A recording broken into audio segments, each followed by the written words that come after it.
jujurlah kepada Allah. Jadi jujurlah kepadaku itu, ku di situ Allah ya, bukan ku seperti di lagu. Jadi jujurlah kepada Allah. Cara jujur kepada Allah, kita harus tanya, yang kita lakuin ini ada hubungannya nggak dengan Allah? Kalau ada, pasti Allah kasih keajaiban. Contoh, Zakaria. Zakaria tuh doa kan panjang kan, lama banget ya. Berdoa dari sejak beliau muda sampai beliau tua. Tapi coba perhatikan kalimat doa Nabi Zakaria ketika beliau sudah tua. Ada dua kalimat, ada di surat Ali Imran, ada di surat Maryam. Kalau di surat Ali Imran, Zakaria berdoa, hunalika da'a Zakaria rabbah qala rabbi habli min ladunka dzurriyyatan thayyibah innaka sami'ud du'a. Kalau di surat Maryam, wa inni khiftul mawaliya min wara'i wa kanat imraati 'aqira fahab li min ladunka waliya yarithuni wa yarithu min ali Yaqub waj'alhu rabbi radiyya. Apa rahasia di antara dua kalimat ini? Kenapa Nabi Zakaria berdoa panjang dalam hidupnya belum Allah kabulkan? Bukan tidak, belum. Kenapa pas habis doa ini langsung Allah kabulkan? Langsung Allah bilang, fanadathul malaikah. Kalau di surat Maryam, ya Zakaria, langsung Allah panggil. Kenapa cepat dikabulkan? Karena di dua doa ini Nabi Zakaria udah mulai mengkonekkan antara keinginannya dengan Allah. Kalau di surat Ali Imran, Nabi Zakaria ngelihat Maryam yang dapat makanan dari langit. Aduh, ini anak soleha banget, dicinta banget sama Allah, sampai segitu-segitunya Allah memperlakukan anak kecil ini. Anak SD duduk di sebuah ruangan kecil, mihrab namanya. Terus lapar, Allah yang ngasih makan. Dia belum berdoa. Dia lapar doang, Allah langsung datangkan makanan. Dan yang bawa makanan apa? Bukan gosen, malaikat. Dibawa gosen aja bikin kita nyaman kan ya. Males keluar, udah aja gosen kan murah ya. Tinggal klik, kalau misalnya nggak ada saldonya ya bayar cash lah ya. Mudah banget, 10 menit datang gitu. Ini lebih dahsyat daripada gosen, malaikat yang datang. Dan makanannya masih hangat, terjamin nggak ada sama sekali penyakit di dalamnya. Dibawa oleh malaikat, dihidangkan depan Maryam, malaikat balik, Nabi Zakaria masuk. Kata Nabi Zakaria, ya Maryam, anna laki hadza, kamu dapat dari mana makanan ini? Kan paman belum kirimkan, ini baru paman bawa. Kata Maryam, huwa min indillah, Allah yang kirim. Anak SD ngomong gitu. Ada nggak anak SD sekarang? Dek, dapat dari mana? Allah yang kirim, om. Wah, itu soleha banget kan? Tingkat dakwah tuh luar biasa. Allah yang kirim. Ya memang nggak ada lagi. Emang adanya cuma di zaman itu. Maryam sampai bilang, dari Allah, paman.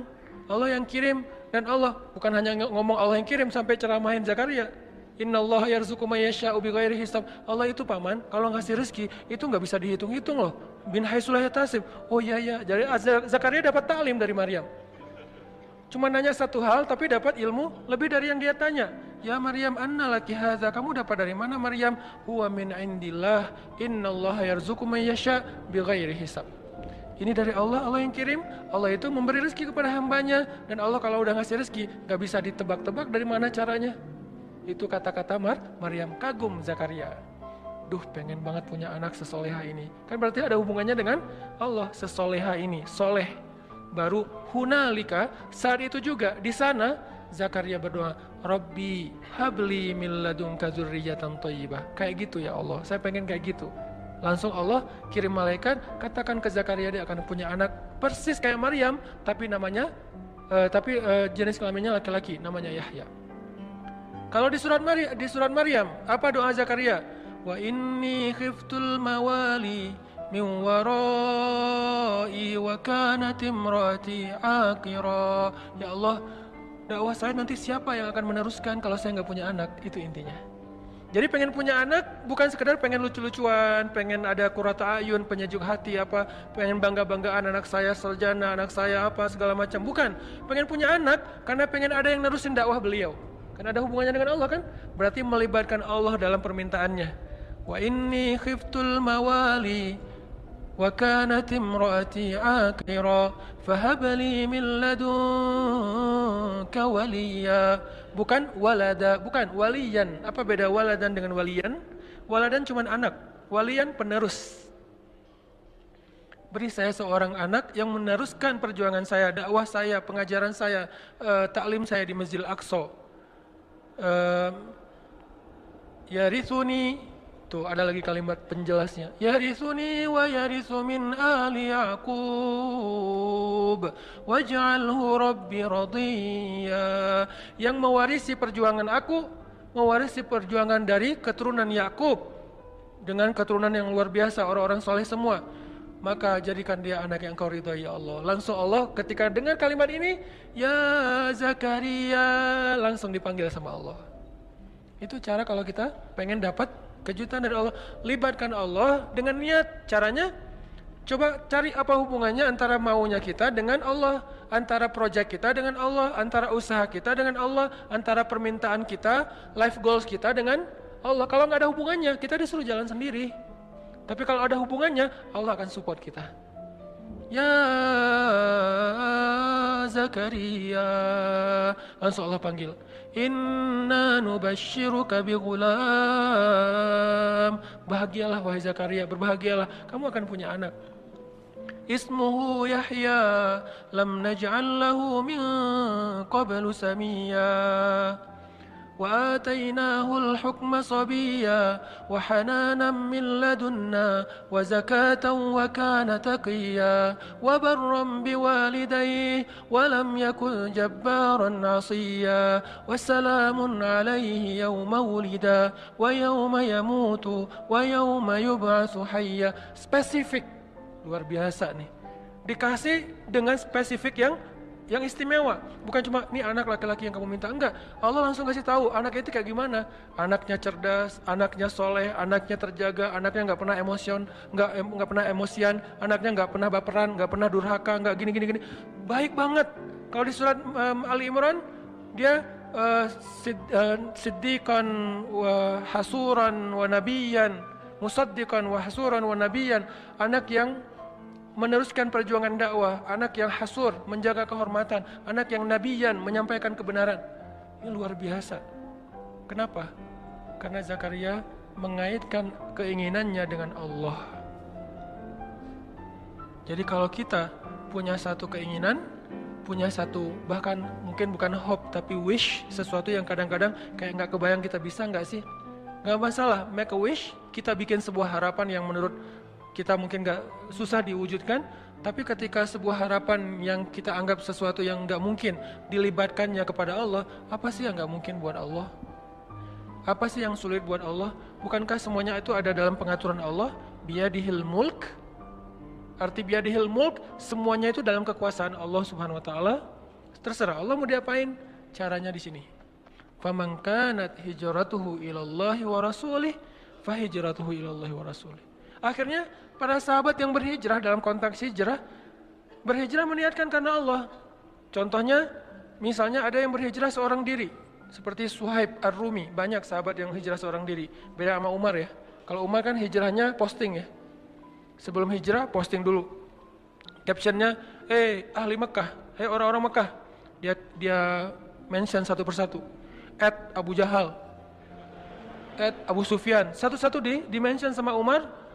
Terus terakhir pakai hashtag ahli Makkah, ya ahla Makkah, ya ma'syara Quraisy, ya Aba Jahal, ya Abu Sufyan, ya banyak banget. Ya itu kan ya, bahasa Arabnya ya, bahasa Instagramnya . Setelah dimention satu-satu dia bilang apa? Fa'lamu anni muhajir, ketahuilah kalian gua pengen hijrah. Hijrahnya tuh dikapitalin lagi tuh, gede tulisannya biar orang tahu kalau dia mau hijrah. Terus di bold, saya mau hijrah. Siapa yang pengen istrinya jadi janda, anaknya jadi yatim, tunggu saya di balik bukit itu. Ditunjukin Sherlock bukit mana yang disuruh tungguin. Saking spesifiknya Umar bin Khattab, nggak ada yang berani nungguin Umar. Tapi pertanyaan saya, ini mungkin pertanyaan penasaran, kenapa Nabi nggak hijrah bareng Umar aja kalau kayak gitu? Kan hijrah bareng Umar aman banget kan ya? Kata Umar, orang Mekah, gua mau hijrah bareng Rasulullah, ada yang berani nungguin nggak? Siapa yang mau istrinya jadi janda, anaknya jadi yatim, tunggu kami, saya dan Rasulullah di belakang bukit. Kan aman tuh hijrahnya. Kenapa Nabi nggak hijrah bareng Umar aja sih, biar gampang, nggak ada adegan Surakoh, nggak ada adegan sembunyi dalam gua Thur, nggak ada adegan diikat talinya oleh anaknya Abu Bakar, Asma binti Abu Bakar. Kan nggak ada adegan-adegan yang sulit. Nggak ada adegan Ali harus tidur di tempat tidurnya Nabi. Kenapa? Hijrahnya dikawal sama Umar bareng dengan Hamzah, dua petarung Mekah yang disegani. Nggak ada yang berani sama dua orang ini nih. Di depan Umar, di belakang Hamzah. Siapa yang berani mencegat sebuah karavan manusia yang di depannya Umar, belakangnya Hamzah? Nggak ada yang berani. Buktinya pas di Mekah mereka lagi demo, kan mereka pernah demo di Mekah. Awal-awal Umar masuk Islam dengan Hamzah kan demo kan. Langsung demonya apa? Demonya dengan keluar dan mengatakan La ilaha illallah Muhammadar Rasulullah, La ilaha illallah Muhammadar Rasulullah, keliling Mekah, keliling Ka'bah. Demo rame-rame. Di depannya Umar, di belakangnya Hamzah. Kata Abu Jahal, kalau orang yang seperti ini, kalau demo seperti ini, nggak ada yang berani mendekat. Di depannya Umar, di belakangnya Hamzah. Kalau nggak bakalan habis tuh. Kenapa Nabi nggak hijrah dengan cara kayak gitu aja?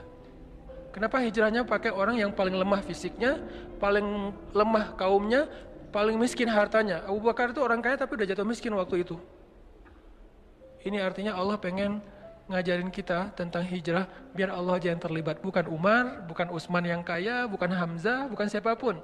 Makanya yang ngebantu Nabi dalam hijrah itu Allah langsung.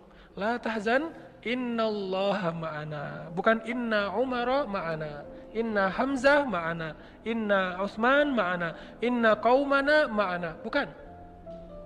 Di situ Allah ngajarin kepada kita lewat adegan Rasul hijrah.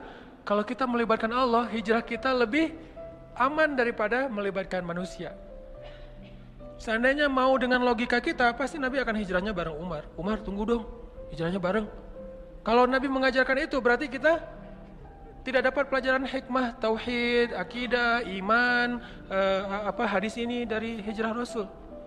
Nabi malah bilang, kalian hijrah duluan masing-masing. Umar hijrah, yang lain pada hijrah. Utsman malah udah duluan, walaupun kemudian balik lagi, duluan ke Habasyah. Akhirnya Nabi memilih Abu Bakar As-Siddiq. Ya Abu Bakar, nanti tengah malam masih pakai ikhtiar tengah malam. Kenapa nggak siang bolong? Kalau siang bolong konyol namanya. Tapi kan Nabi nggak akan dibunuh. Kalau Nabi nggak akan dibunuh, tapi kalau kita niru Nabi, kita akan dibunuh. Jadi Nabi tidak mencontohkan sesuatu yang nggak bisa ditiru. Nabi mencontohkan sesuatu yang bisa ditiru oleh umatnya. Kalau beliau gampang, beliau punya mukjizat. Kalau Nabi mau, Nabi Musa itu membelah laut. Nabi Muhammad lebih dahsyat, membelah bulan. Lebih dahsyat daripada Musa. Musa belah laut, Muhammad membelah bulan. Sulaiman menguasai jin, Muhammad mengislamkan jin. Sulaiman jin dikuasai tapi tidak masuk agama Hanif. Ketika Sulaiman wafat, jin kufur lagi gitu kan. Tapi Muhammad mengislamkan jin. Lebih dahsyat, semua mukjizat para nabi terkumpul kepada Rasulullah SAW. Jadi kalau Nabi mau, nggak usah pikir strategi lah apa segala macam. Kenapa pengen hijrahnya ke Madinah tapi malah jalannya menjauh dari Madinah ke Gua Thur? Malah sembunyi di sebuah lubang kecil. Kenapa nggak terang-terangan aja kayak Umar? Karena kalau Nabi melakukan itu, lalu kita meniru, kita akan mati konyol. Karena kita nggak punya mukjizat. Sehingga Nabi mencontohkan sesuatu yang bisa kita tiru sebagai manusia biasa. Beliau nggak egois, gue kan punya mujizat, ngapain sih gentar-gentar takut-takut amat, udah biasa aja kali, ntar Allah juga pasti nolong. Gak mungkin Allah membiarkan nabinya dicelakai oleh musuh-musuhnya. Ya, tapi umatnya. Sehingga Nabi contohkan, kalau saya contohkan ke gini, kasihan umat saya, nanti gak bisa niru. Kalau mereka tiru yang ini, habis mereka. Sehingga saya contohkan sesuatu yang kalau mereka tiru, mereka aman. Caranya berstrategi lah, caranya pakai taktik, caranya bersiasat, dan seterusnya. Dipilih Abu Bakar. Tapi kalau pakai Umar, nggak ada pelajaran akidah. Makanya Nabi memberi banyak pelajaran dalam hijrah. Hijrah dengan Abu Bakar. Ketika ada masalah, Abu Bakar bilang, ya Rasulullah, kalau mereka ngelihat ke arah kaki mereka, itu kan bukan gua lebih tepatnya, kayak lubang gitu. Nabi dengan Abu Bakar sembunyi di dalamnya. Orang-orang pembunuh bayaran, para hunters, dan di antara mereka itu ada legend, yaitu Surakoh. Paling legend lah dalam membaca jejak. Dia tuh udah terkenal banget. Nggak mungkin lolos dari Surakoh itu susah banget. Dia bisa ngelihat jejak onta udah berapa lama, hangat atau udah dingin, ini udah kering atau tidak, bekas kakinya onta, terus di atas onta itu perempuan atau laki-laki, anak kecil atau orang dewasa, meronta-ronta atau normal, sampai tahu sedetail itu Suraqah. Mereka membaca jejak, kemana arah mereka ketahuan lah. Padahal Nabi itu udah pakai banyak strategi. Caranya Nabi lewat, terus lewat anaknya Abu Bakar dengan pembantunya Abu Bakar untuk nutupin jejak Nabi pakai ternak-ternak. Ketahuan juga tetap, namanya juga Suraqah. Udah berdiri depan gua, Suraqah and the gang, Nabi di dalam sembunyi. Apakah Nabi takut? Sama sekali tidak. Nabi waktu itu sama sekali tidak bersembunyi karena takut, lagi ngajarin kita cara sembunyi. Kalau Nabi mau, Nabi tinggal keluar, ada apaan sih? Bisa, gampang buat Nabi. Lo mau gua doain? Kan gak berani mereka. Nabi belum angkat tangan, udah pada stroke semuanya tuh. Kalau Nabi mau kan, tapi Nabi lagi ngajarin kita teman-teman. Jadi adegan sirah adalah pelajaran buat kita, bukan apa yang Nabi rasakan. Nabi gak takut sama sekali. Sekelas Nabi gak mungkin takut lah, sang pemberani banget. Tapi Nabi pengen ngajarin kita, sembunyi di dalam.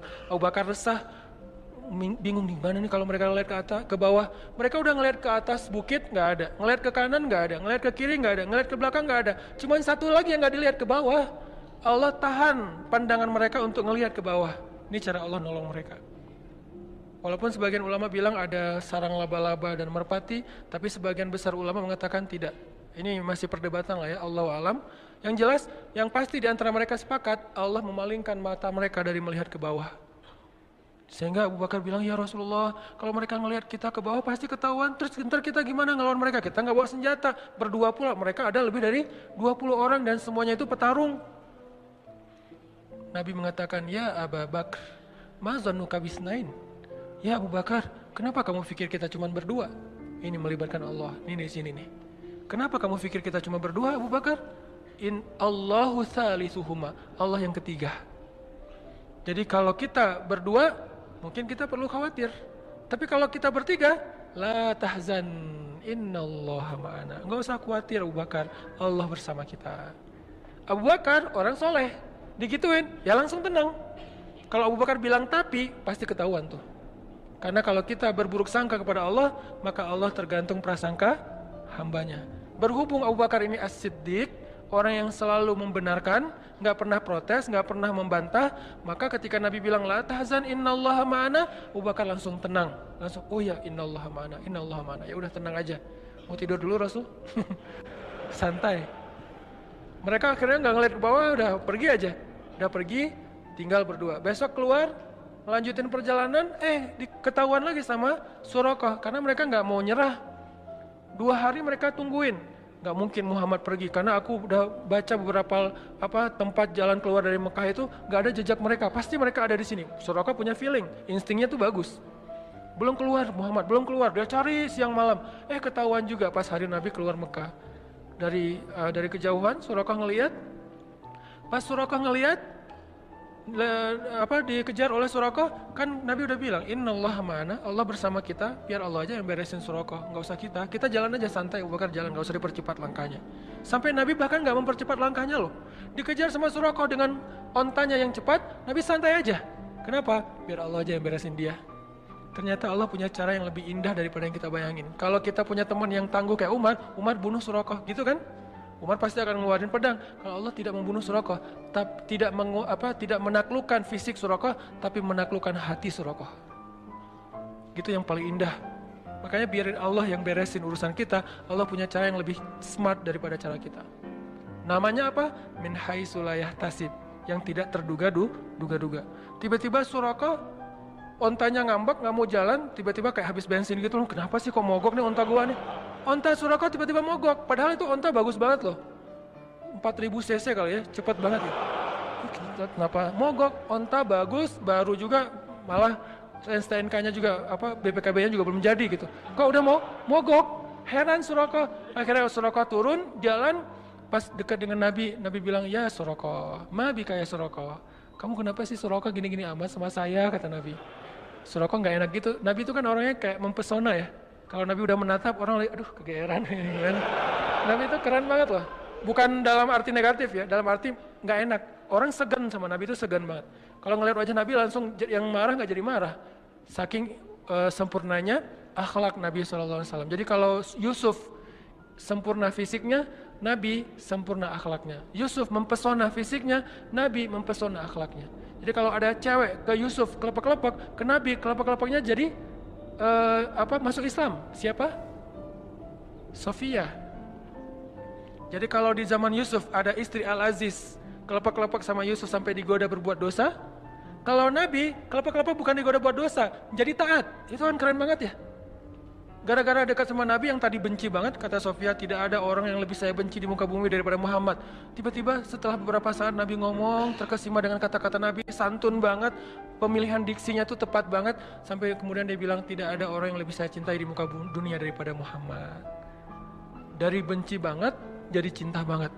Langsung dia bilang, ya Muhammad, saya pernah mimpiin kamu loh, gitu ngomongnya. Tadi nggak ngomong, diam-diam aja, diam-diam baik. Sekarang, saya pernah mimpiin kamu loh katanya. Sampai curhat, saya pernah mimpiin kamu loh. Mimpi gimana? Saya pernah mimpi tiba-tiba di atas kota Madinah ada rembulan, sempurna, bulat, terang, jelas, lalu jatuh ke pangkuan saya. Itu kan mimpi romantis banget ya. Jatuh ke pangkuan saya, dan kata suami saya, itu maksudnya saya nanti akan dinikahi oleh engkau Muhammad. Tapi saya ditampar oleh suami saya. Ya iyalah, lo mimpi gitu cerita ke suami ya pasti masih mending ditampar. Wah ini bahaya nih, selingkuh dalam mimpi. Akhirnya Nabi Muhammad melamar Sofia karena memang Allah sudah memilihkan Sofia untuk Rasulullah. Saking istimewanya Sofia ini, karena orang yang menikahi Rasulullah itu bukan Rasulullah berhasrat ke dia, enggak. Allah yang berhasrat ke dia. Hasrat apa? Hasrat terhadap kesolehannya. Karena Allah cinta kepada Sofia, ya udah kayaknya nggak ada cowok yang pantas buat Sofia selain Muhammad. Cinta kepada Aisyah, nggak ada cowok yang pantas buat Aisyah selain Muhammad. Cinta kepada Ummu Salamah, nggak ada cowok yang lebih pantas buat Ummu Salamah daripada Muhammad. Jadi ini cewek-cewek yang di atas rata-rata, yang nggak mungkin nikah kalau nggak dengan Nabi Muhammad, akhirnya dijadikan istri Rasul. Kalau ada yang lain datang, nggak level. Buktinya apa? Fatimah juga kayak gitu. Ketika ditawarin ke Abu Bakar, gimana ya gitu. Tawarin kepada Umar juga kata Rasul gimana ya. Tapi pas Ali, Rasul langsung ridho. Kenapa? Levelnya hanya untuk Ali, yang paling ideal Fatimah itu. Begitu juga istri-istri Nabi. Nah artinya apa teman-teman? Surakoh pas dilihat oleh Nabi, mabik ya Surakoh. Nabi ngomong gitu bukan, Surakoh, oh dasar lu ahli neraka apa segala macam. Enggak, Nabi enggak. Kamu ahli neraka, kamu apa celaka kamu. Enggak, Nabi enggak pernah mengeluarkan kata-kata yang badhi, kata-kata yang rendahan. Nabi bilang, mabik ya Surakoh. Surakoh langsung jadi tadi pakai pedang terus langsung disarungin, disembunyiin belakang jubah gitu. Terus dengerin Nabi bilang, ya Surakoh, gimana kalau misalnya kamu memakai mahkota dan jubahnya Kisra Raja Persia, kata Surakoh. Ya Raja Persia, mau. Coba Nabi dalam keadaan lemah, baru diusir dari kampungnya, nawarin baju jubah Raja Persia yang gak mungkin didapatkan kecuali menaklukkan negerinya. Kan ini gak make sense ya, kayak gak logis gitu kan tawarannya. Abu Jahal kemarin nawarin, siapa yang membawa pulang Muhammad hidup atau mati, gua kasih 100 ekor onta. 1 ekor onta, kalau onta yang dipakai ke luar negeri harganya 200 juta, kali 100 berapa puluh M kan. Dan Abu Jahal punya itu, ada ribuan ekor onta yang dia punya karena orang kaya. Surakoh tiba-tiba lupa dengan tawaran Abu Jahal, langsung bilang, mau Muhammad, saya pakai pakaian jubahnya Raja Persia yaitu Kisra. Kalau gitu caranya, halangilah orang yang pengen mengejar kami. Oke, saya akan halangi. Apalagi Muhammad, apa yang bisa saya lakukan? Perlu saya dampingin? Nggak usah, kata Rasulullah. Akhirnya Rasulullah melanjutkan perjalanan. Surakoh kayak tertegun gitu. Loh, saya kenapa ya? Kayak habis dihipnotis gitu. Datang nih gengnya Surakoh, mau ngejar Muhammad. Surakoh, barengan, kita pengen share ini nanti onta. Kata Surakoh, teman-teman, saya udah meriksa semua daerah sini, dan kalian tahu saya yang paling jago membaca jejak, dan onta saya yang 4000 cc, kalian cuma 1500. Artinya paling cepat gitu, saya nggak menemukan Muhammad. Pulanglah cari tempat lain. Mereka kan nggak bisa bantah kalau Surakoh kan senior gitu kan, daripada ntar dikerjain. Akhirnya ya udah balik aja.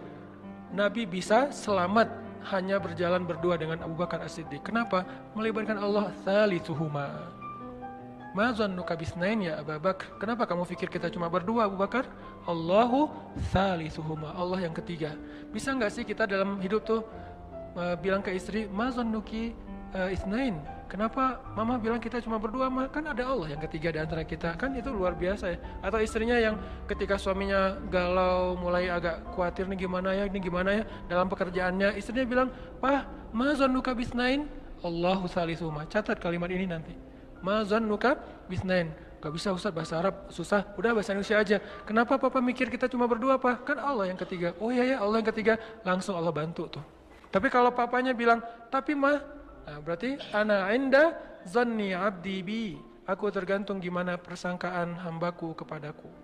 Libatkan Allah teman-teman, dalam niat kita, dalam doa kita, dalam harapan kita, dalam pekerjaan kita. Pasti Allah bantu.